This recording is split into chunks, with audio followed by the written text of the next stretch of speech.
Back here on Hawk Sports Talk, coaches segment, and as I segued into this, I said one of my favorite coaches here in the athletic department, and a guy that style kind of fits in right with his players with the red chuck tees. And I feel like, has any of your players ever been like, Coach, like you're too old to wear chuck tees? No, I think they know I still got game, So I'm a stylish guy. At least I want to think so. And no, I think one of our big things is we go out and we participate a lot in practice, And so just as I have my stick in my hand now, I'm a coach that brings my stick out to practice every day, and I like to get in the drills and demonstrate. And my game's not quite exactly what it used to be, but I still get a little game. The voice of the 10th-year head coach and Pete Lawrence of the lacrosse team, and they're headed to Albany to battle the number 1 seed Great Deans, 7 p.m. tonight.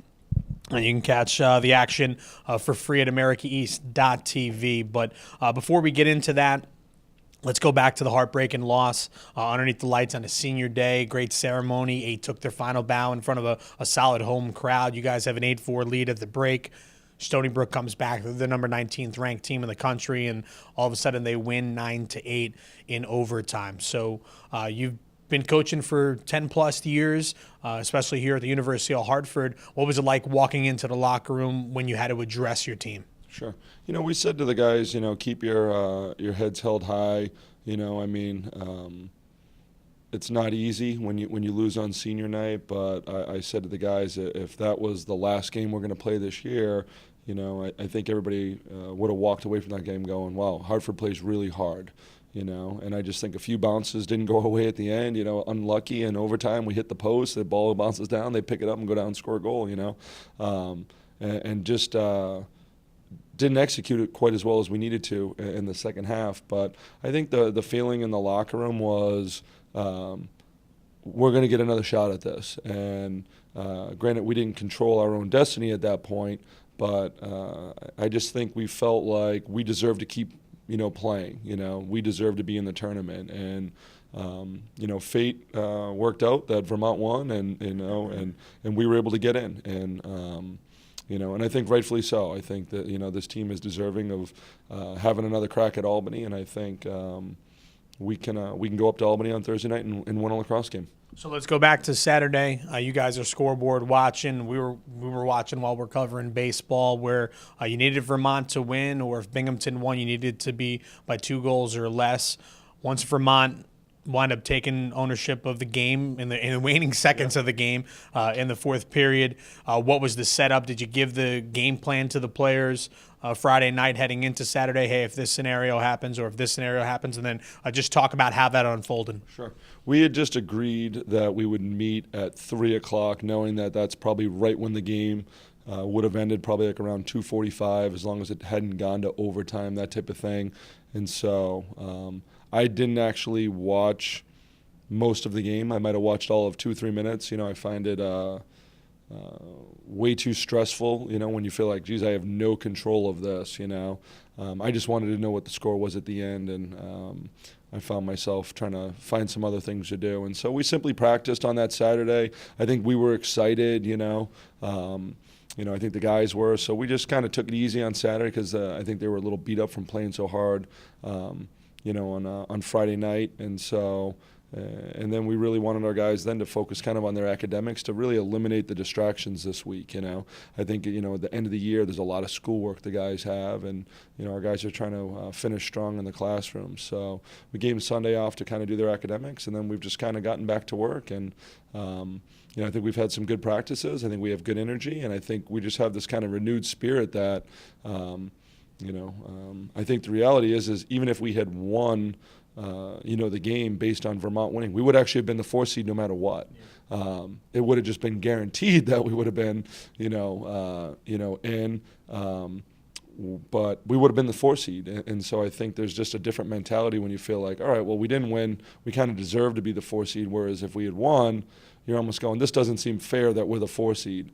And so I think that had an impact on our energy. I think our guys were genuinely excited to go like, wow, this is great. We get to play Albany. Whereas I think if we had won and then it was like, well, why do we have to play Albany? That doesn't seem fair. So I think now we're excited to play Albany. Whereas I think if we had won, and had to play Albany, I think there would have been almost like a little frustration of like, well, we won. Why do we have to play Albany? It's like, so I think we're now excited to play Albany. So it's some kind of reverse psychology that worked out in our favor by actually, losing the game. And I think the big learning experience from it is that you need to be focused and you need to go hard for 60 minutes. And if you don't at this level, as you've seen over the course of the season, the margin for error is so small.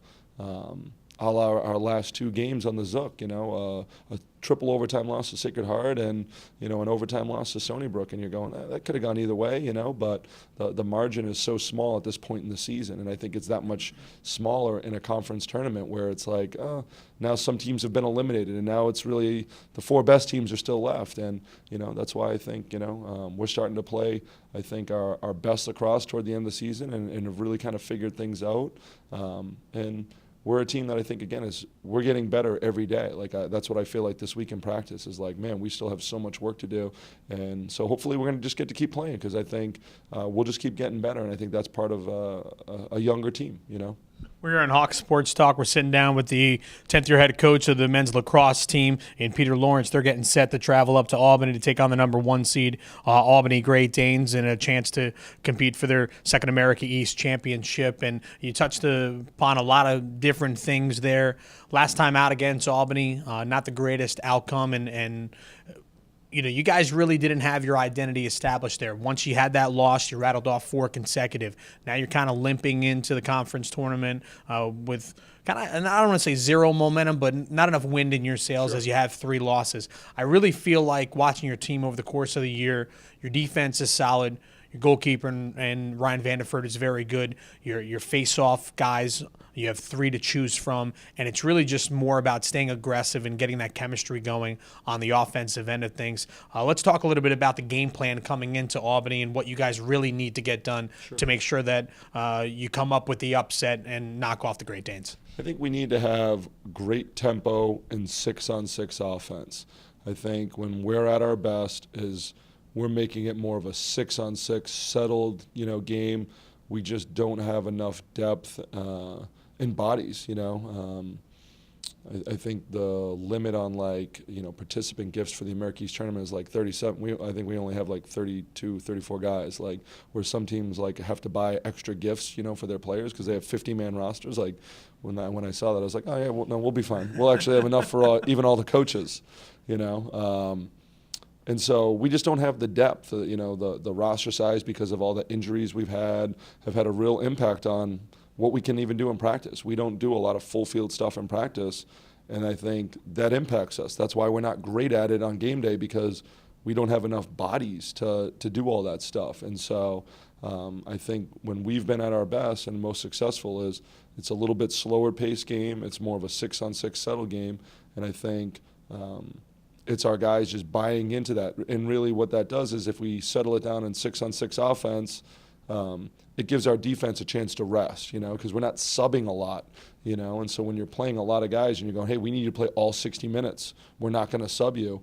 It's like it can't be an up and down game. And I think for us to be successful, that's what we need to do. We need to, kind of dictate the tempo that it's going to be a slower paced, not an up and down game. And, I think the reality is it's not as much fun to play that way. The reality is it's not. It's, it's a better sport for the fan when it's up and down. I think genuinely you ask any player, they're going to go, oh, I love transition. I love unsettled drills. I love to run and gun. Everybody, I love to run and gun too. And some years, as you've seen with our teams we've been able to run and gun. Yeah.